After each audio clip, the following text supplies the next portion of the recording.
I work for Nina Lane. She's a fraud. Eh? See this one. Now I'm I intrigued. started working for Nina last year, and since then, she's Wait, hold up.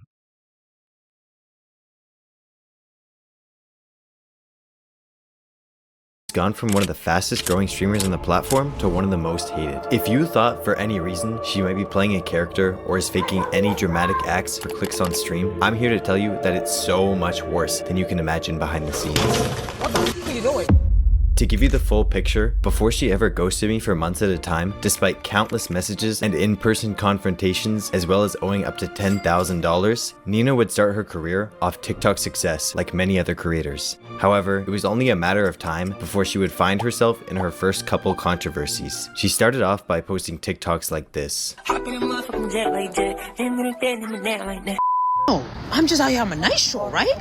Look what the f I see. I always knew I was gonna be a prince one day, bro. I f***ing knew it. Always knew it That was shit gonna gotta be be a some New York prince. City Cinderella shit, right, bitch? The fuck? During her early rise, she would even do things like sneak into the Met Gala. Police lady. Oh, I'm in New York Times. I forgot my lens. My editor's in there. She just let me in the gate. Look. We made it. Yo. Which kicked off even more massive success for her. Now, to be honest, this part is quite poetic, as it would just show the lengths that she was willing to go for content, even at the start of her career. And from here on, it would only get so much worse. Oh no. It was shortly after this that Nina would get into her first controversy. Someone had dug up an old TikTok comment from the past showing Nina saying the N-word. Now, in my opinion, Nina would actually give a quite mature response to this situation. She would address it by saying, "As an Asian American, I should not be saying that word. I should not be associated with that fucking word. And 39 weeks ago, that is not the same person that I am today. And I will further educate myself on that and learn the true meaning behind that word. And that is not okay." She would go more in depth later in her apology. And even though this time felt genuine, later down the line, you will see that she takes less and less accountability for her actions, which ultimately became the downfall of her career. After continuing to amass a huge following on TikTok, Nina would start to make a lot of connections in the industry and would eventually meet similar creators like Jimmy Zhang and Edward So.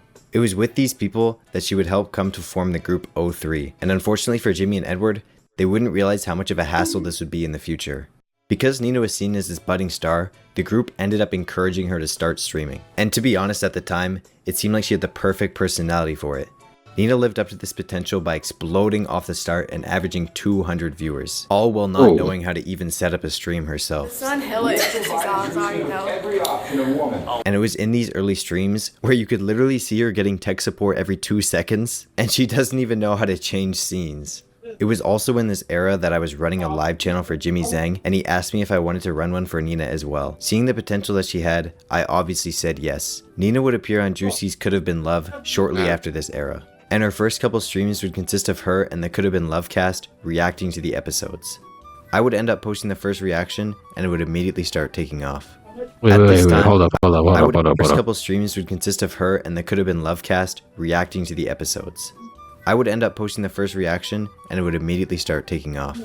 At this time, I was running live channels for Jimmy, Arky, and Nina all at the same time. But the fact that these videos are blowing up so soon showed that the potential was unreal. But yeah, I would keep posting from here on out, and eventually, from these first few videos, the channel was already eligible for monetization. This was the first red flag, and as you'll see along this story, I ignored so many red flags. So yes, feel free to flame me in the comments for being naive if you want, but for me, clearly it takes a lot of failure to learn, as you'll see. The red flag in this case was the fact that I think it literally took over a month for her to even get around to monetizing the channel.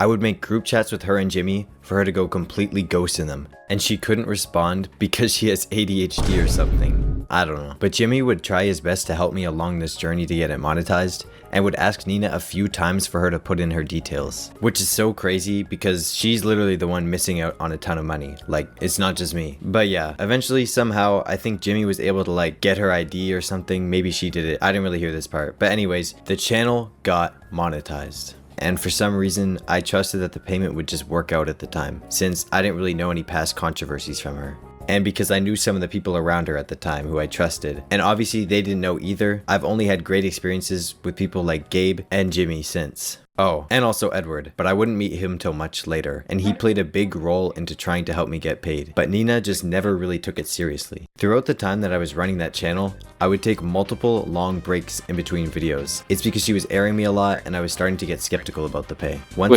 Hold up.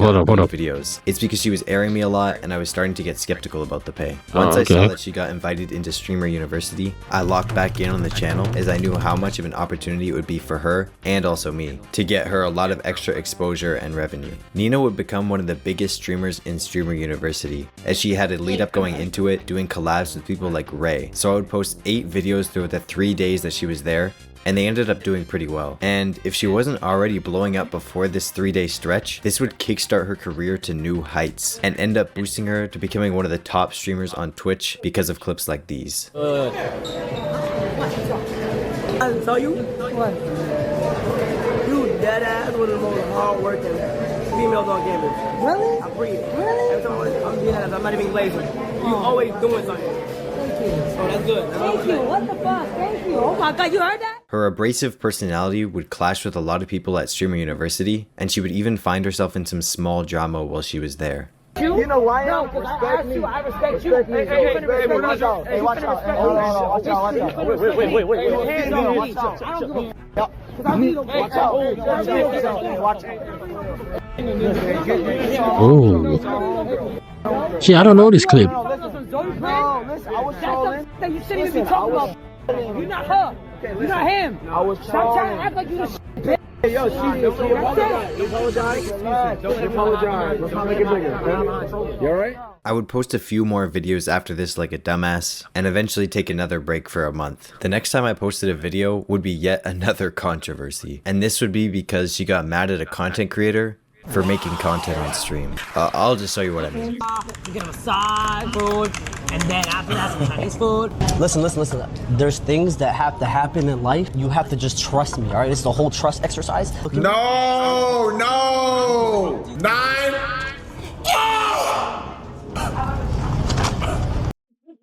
Let me just say, I don't care if whether it's a content, you're doing this for content, but nigga, you can't just put your dirty ass, I don't care if whether you clean them or not, your dirty ass hands on my fucking plate while I'm eating. Okay, like, I don't blame her for crashing out on this one. I've seen this clip. I don't blame her for doing that, okay? I'm pretty sure every one of you guys would have snapped. Like, what the fuck? You just put your hands on my food? Like, why would you do that? I don't care if whether you're doing this for clout. No, don't do that. I don't care if whether I'm famous or not. Okay, don't do that. I'm gonna lose my mind as well. We should probably just take this. Like, look at this shit. What the f are you doing? Yo, what the f are you doing, bro? Move, bro! Look at me. Move! Dead ass! Stop talking to me! Stop talking to me! I don't fucking with you, bro! Stop talking to me! Dead ass! I can assure you, this crash out was not also just for content on stream. She genuinely just gets mad. And Ash has told me personally after that she has not talked to him since and has caused a whole lot of unnecessary I don't blame her though. I don't blame her for that. Anybody looking from an outside perspective would realize that it's really just not that deep. Although I guess she's entitled to her opinion, which I can't say the same for this next drama. This would start when Nina would throw shade at YBG multiple times for no reason on stream. And this was probably the worst person that she could have picked a beef with, since YBG is just gonna troll and say literally whatever is on his mind. Oh, it didn't even get the part where she said I was relevant, bro. It's fine. So to address this, first, I'm not gonna address this you. I'm gonna address the real you, alright? So, 10 Elixir. What's good, 10 Elixir? We average the same amount of viewers, and I'm sitting here at my desktop playing video games. And you out there in LA. And yeah, just stick to doing collabs and, you know, begging for collabs and shit. There you go, stay on that side. Because you're not a streamer. You're not a real streamer. You just sit there in front of a phone and yell. If you do a desktop, who the fuck are you gonna yell at? Your monitor? No. I ain't gonna lie, I'm good on you, gang. It was after this beef where YBG would reignite something that everyone forgot about. Back on February 17th of 2025, Nina and Zoe Spencer would assault Saeed Saeed in front of thousands of people. I literally have no clue how me and so many other people had no idea this situation even happened until months later. But yeah, I'm pretty sure everyone knows about this situation by now, and I'm not going to get too deep into it since I think Saeed has expressed something along the lines of him disliking when people drag it due to all the shit that it caused him. I really hope Saeed is doing better now, and in my opinion, one of the worst parts about this was how, since everyone was hating on Nina at the time, it took a lot of the blame off Zoe Spencer, who honestly was just as, if not more, involved than Nina herself. Not that I'm defending Nina, but just that I think it's quite unfortunate how everyone was way quicker to weaponize the drama rather than actually care about the people affected and to give equal punishment to everyone involved. The YBG Nina beef wouldn't just end here, but rather continue in person when they would cross paths at TwitchCon. I would also talk to Nina at TwitchCon and ask her to check her phone and respond to her texts about me asking her to pay me, and I would show the clip, but low-key it's too cringe to watch back. I think someone got like a 20-30k like banger tweet on my head about the confrontation, but thankfully it got taken down, and I would actually go up to her again a few days later at Silky's party because she was still airing my texts. She ended up telling me some bullshit excuse about like she was talking with an agency or something and would sort it out within a few days, but since then I've never gotten a text. I just get like a thumbs up on my message, which I don't understand why you wouldn't just respond at that point. But yeah, it was pretty much safe to say that I was done working for her after this. And at this same party, she would go on to double down and then victim blame Saeed. No, so the whole Saeed thing, no one essay Saeed. I was gonna talk to him and be like, you definitely felt disrespected as a person. I take accountability what I do. If you dead ass felt disrespected, I didn't know.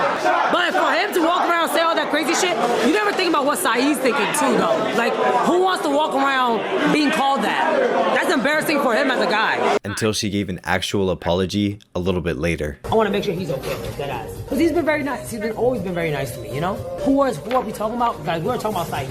Listen, I'm old enough to own up to what I did wrong.